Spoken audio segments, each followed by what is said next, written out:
Gülüm benim, yoldaşım. O kadar uzun boylu yazmamı bekleme benden. Zaten yazma kararım sancılıydı. Hem bilirsin, eskiden beri beceremem yüreği mısralaştırmayı.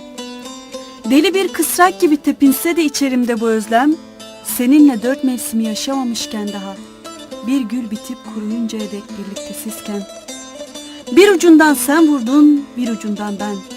Attık dağlara kendimizi, dağları yaşamaya koyulduk, yüreğe mesken ettik, kavgaya mesken ettik de dağları.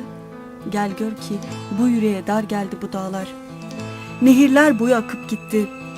Kavgamızın türküsü dağları aştı. Bu kavgamız ölümsüz, bu sevdamız ölümsüz.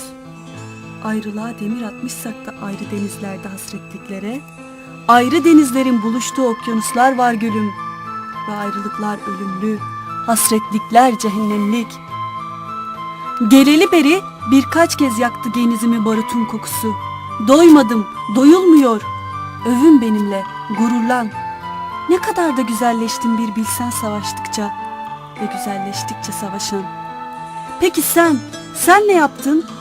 Varabildin mi eylem sonrasının yorgun gülüşünün tadına? Kusmadı mı daha mavzerin asırlardır beklenen, özlenen yitik ülkemizin kinini?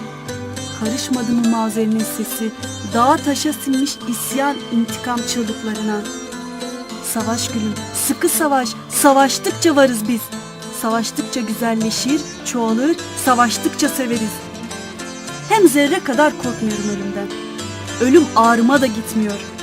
Yalnız işte al şafaklara batmış bu dağları birlikte seyre durmadan bir an bile için olsa ölmek istemiyorum. Hepsi bu.